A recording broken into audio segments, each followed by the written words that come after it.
यदि किसी व्यक्ति का भाग्य सोया हुआ हो तो व्यक्ति अपनी मेहनत से 2 समय की रोटी तो कमा सकता है, किंतु उन भौतिक सुखों को अपने जीवन में प्राप्त नहीं कर सकता जो हर व्यक्ति की चाह होती है।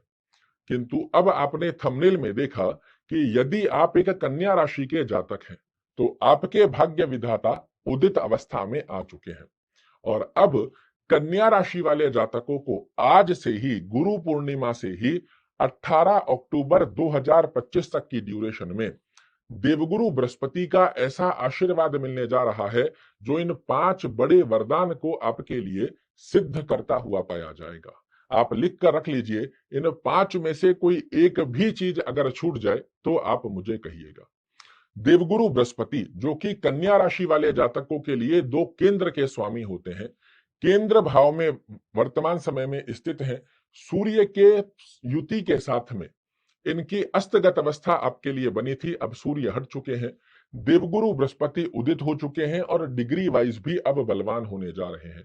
गुरु पूर्णिमा का आज दिन है, यहां से देवगुरु बृहस्पति की जैसे जैसे उदित अवस्था डिग्री वाइज बलवान होगी, कन्या राशि वाले जातकों के लिए ये 5 बड़े वरदान देवगुरु बृहस्पति के आशीर्वाद से आपको प्राप्त होकर ही रहेंगे। इसमें किसी प्रकार का संकोच नहीं। क्या 5 बड़े वरदान है, एक एक कर समझ लीजिए। पहली स्थिति में यदि आप एक कन्या राशि के जातक हैं, आज से ही अनुभूति कीजिएगा, कर्म क्षेत्र में आपको काफी अच्छी स्मूथनेस देखने को मिल रही है। अगर आप व्यापार कर रहे हैं, व्यापार में आपको वृद्धि कारक स्वरूप का आशीर्वाद देवगुरु बृहस्पति बनाकर देने जा रहे हैं। कोई टेंडर अटका हुआ है, कोई डील अटकी हुई है, कोई बार बार आपका 99 तक जाकर कार्य रुक रहे हैं, अब नहीं रुकेंगे। 18 अक्टूबर 2025 से पहले पहले कर्म क्षेत्र की स्थिति में व्यापारी यदि आप कर रहे हैं, व्यापार कर रहे हैं, तो इसमें श्रेष्ठ कारक लाभ देखने को मिलने वाले हैं। जॉब यदि आप कर रहे हैं तो जॉब में स्मूथनेस का योग देखने को मिलेगा। बॉस कलीग अगर लेग पुलिंग कर रहे हैं, उनसे निजात मिलेगी। आप नई जॉब सर्च कर रहे हैं, वहां से एक बड़ा अच्छा योग बन जाएगा। आप ट्रांसफर का प्रयास कर रहे हैं, वहां से एक अच्छा योग आपके लिए बनकर आ जाए। आपके प्रमोशन की स्थिति का योग, तो यहां से एक अच्छी स्थिति का योग बने। कर्म क्षेत्र संबंधित कन्या राशि वाले जातकों के लिए देवगुरु बाध्य हो रहे हैं आपको शुभ फल देने के लिए। दूसरा बड़ा वरदान जो देवगुरु बृहस्पति के आशीर्वाद से कन्या राशि वाले जातकों को मिलने जा रहा है, आपके जीवन में फाइनेंशियल दृष्टिकोण यदि कहीं ना कहीं गड़बड़ा रही है, पैसा आ रहा है किंतु जा कहां रहा है ये समझ नहीं लग रहा, या फिर खर्चे अधिक और धन की मात्रा कम मात्रा की स्थिति का योग प्राप्त कर रही है, इस स्थिति का एक बड़ा सुंदर योग देवगुरु बृहस्पति अपने आशीर्वाद से आपके जीवन में पुष्ट करने जा रहे हैं। जी हाँ, फाइनेंशियल दृष्टिकोण की स्थिति को आप देखोगे तो अब धीरे धीरे आपका फाइनेंस बढ़ता चला जाएगा। बैंक बैलेंस की स्थिति के योग अच्छी पुष्टता को प्राप्त करेंगे। फिजूल खर्चे कम और सेविंग की स्थिति का योग आपके लिए अच्छा बनकर आ रहा है। यदि धन से संबंधित आपके कोई कार्य रुके हुए हैं, आपका खुद का पैसा कहीं अटका हुआ है, 18 अक्टूबर 2025 से पहले थोड़े से एफर्ट्स डालिए उसे पुनः से प्राप्त करने के लिए। आपका रुका हुआ अटका हुआ पैसा निश्चित रूप से वापस आएगा। तीसरा बड़ा वरदान जो देवगुरु बृहस्पति के आशीर्वाद से कन्या राशि वाले जातकों को मिलने जा रहा है, वह है कि जनता में आपको आज से ही यशमान प्रतिष्ठा का योग प्राप्त हो, इसकी अनुभूति जरूर से कीजिएगा। भौतिक सुखों को यदि आप प्राप्त करना चाह रहे हैं, काफी समय से सोच रहे हैं कि मैं गाड़ी चेंज कर लूं, मैं घर खरीद लूं, मैं भूमि खरीद लूं, मैं कहीं इन्वेस्टमेंट के प्रोसेस पर चला जाऊं, ये सबसे सुंदर समय कन्या राशि वाले जातकों के लिए बन रहा है, जहां आपके द्वारा 10-20% का एफर्ट्स यदि लगाया गया, 70-80% का लाभ आपके लिए देवगुरु बृहस्पति के आशीर्वाद से प्राप्त हो जाएगा। कोई प्रॉपर्टी खरीदना चाह रहे हैं, बेचना चाह रहे हैं, इस प्रकार की कोई अवस्था को चाह रहे हैं, इस समय में ये राइट समय है। इस समय में आप अपने थोड़े से एफर्ट्स डालिए, आपका ये कार्य पूर्ण होने जा रहा है। देवगुरु बृहस्पति के आशीर्वाद से ही कन्या राशि वाले जातकों के माता के स्वास्थ्य में भी अच्छी पुष्टता का योग प्राप्त होता हुआ आप देखेंगे। चौथा वरदान जो देवगुरु बृहस्पति के आशीर्वाद से आपको प्राप्त हो रहा है, स्वास्थ्य दृष्टिकोण में यदि आपको उतार चढ़ाव देखने को मिल रहा है, स्वास्थ्य रूपी योग के अंदर आपके हॉस्पिटलाइज खर्चे देखने को मिल रहे हैं, वो देवगुरु बृहस्पति के आशीर्वाद से समाप्त होंगे। कोई कर्ज लोन बना हुआ है, नहीं समझ आ रहा कि इससे कैसे बाहर आऊंगा, निश्चित रूप से आपके लिए एक नए रास्ते खोलकर देवगुरु बृहस्पति देंगे, जहां आपका रोड मैप क्लियर हो जाए कि किस तरीके से मैं इस कर्ज से, इस लोन से बाहर आ सकता हूं। या फिर आप कर्ज लोन लेना चाह रहे हो और आपके लिए सारी अवस्था सेट है, आप लोन लेना चाह रहे हो, लोन क्लियर नहीं हो रहा है, इसका भी एक श्रेष्ठ कारक योग देवगुरु बृहस्पति के आशीर्वाद से प्राप्त होगा। आपके कर्म क्षेत्र में आपके कलिग एक अच्छे व्यवहार की स्थिति आपके लिए निर्मित करें, इस प्रकार के श्रेष्ठ स्वरूप का योग भी देवगुरु बृहस्पति के आशीर्वाद से आपको मिलने जा रहा है।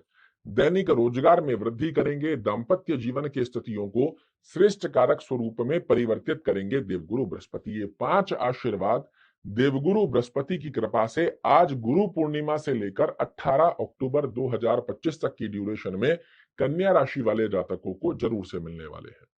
अब आपके मन में प्रश्न आएगा कि कन्या राशि के करोड़ों लोग होंगे, क्या सभी के लिए एक समान फल देखने को मिलेगा? तो शास्त्र कहता है ऐसा संभव है ही नहीं।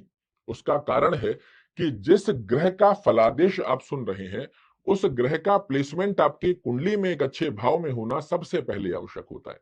और ऐसी स्थिति में यदि देवगुरु बृहस्पति आपकी कुंडली में एक अच्छे भाव में बने हुए हैं, तो ये 5 बड़े वरदान में से एक भी यदि छूट जाए तो आप मुझे बताइएगा। किंतु यदि देवगुरु बृहस्पति की स्थिति पीड़ित अवस्था में है, स्थान दोष ले चुकी है, केंद्राधिपति दोष ले चुकी है, तो फिर ये आपको श्रेष्ठ कारक लाभ नहीं दे पाएंगे। अब कैसे इसे समझे? तो बिल्कुल चिंता करने की आवश्यकता नहीं है। आपकी सहायता के लिए यहां एक मैं आपको कुंडली दिखा रहा हूं। आपको एक छोटा सा कष्ट ये करना है कि अपनी कुंडली खोल लीजिए और इसे जो स्थिति मैं बता रहा हूं इसे चेक कर लीजिए। आपको अपना date of birth, time of birth, place of birth पता ही होगा। अगर आपके पास आपकी कुंडली बनी हुई है उसे खोल लीजिए, अदरवाइज आजकल बहुत सारी ऐप आती हैं, उनमें से कोई भी एक ऐप आपने डाउनलोड करने ली है, उसमें अपना नाम, date of birth, time of birth, place of birth fill करेंगे और आपकी कुंडली आपके सामने आ जाएगी। उस स्थिति के अंदर ये जो अवस्था मैं बता रहा हूं इसे चेक कर लीजिए। लग्न स्थान से, जहां लग्न लिखा हुआ है, लग्न स्थान से 6वें घर में, 8वें घर में, 12वें घर में देवगुरु बृहस्पति आपकी कुंडली में नहीं होने चाहिए। दूसरी अवस्था में जहां नंबर 10 लिखा हुआ है, कुंडली में कहीं भी लिखा हुआ हो, जहां नंबर 10 लिखा हुआ है उस स्थान पर देवगुरु बृहस्पति आपकी कुंडली में नहीं होने चाहिए और लग्न से तीसरे भाव में देवगुरु बृहस्पति नहीं होने चाहिए। आपके लिए 5 स्थानों पर यदि देवगुरु बृहस्पति नहीं है, इन 5 स्थानों को छोड़कर लग्न से 6वां, 8वां, 12वां घर 3 स्थान, जहां नंबर 10 लिखा हुआ है 4था स्थान और लग्न से तीसरा भाव जहां पराक्रम भाव होता है, इन स्थानों पर देवगुरु बृहस्पति होते हैं। तो कन्या लग्न, कन्या राशि वाले जातकों के लिए केंद्राधिपति दोष की स्थिति का योग यहां देवगुरु बृहस्पति प्राप्त कर लेते हैं। इन्हें स्थान दोष लग जाता है और ये आपकी कुंडली के योग कारक होते हुए भी अकारक ग्रह की तरह फल देते हुए पाए जाते हैं। इन स्थानों को छोड़कर अगर देवगुरु बृहस्पति एक अच्छे भाव में बने हुए हैं, 100% आपके लिए बड़े अच्छे लाभ निकलते हैं। इन स्थानों पर बने हुए हैं तो शायद आपको ये लाभ नहीं मिल पाएंगे। क्या करना चाहिए ताकि देवगुरु बृहस्पति का श्रेष्ठ कारक लाभ हमें प्राप्त हो?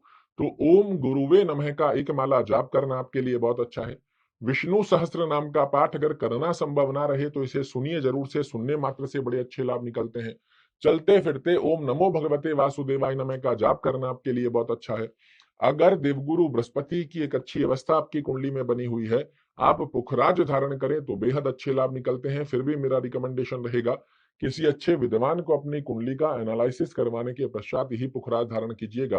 और इन 5 स्थानों के ऊपर यदि देवगुरु बृहस्पति नहीं है जो मैंने बताए हैं, एक अच्छे भाव में बने हुए हैं, बिल्कुल निसंकोच होकर गुरुवार के दिन पीली वस्तुओं का सेवन कीजिए। नहाने के पानी में एक चुटकी हल्दी डालकर स्नान करना, चंदन, केशर या हल्दी का तिलक लगाना, ये सब गतिविधियां देवगुरु बृहस्पति की पुष्टता को बढ़ाती है और यही पुष्टता देगी आपको देवगुरु बृहस्पति के आशीर्वाद से ये 5 बड़े वरदान।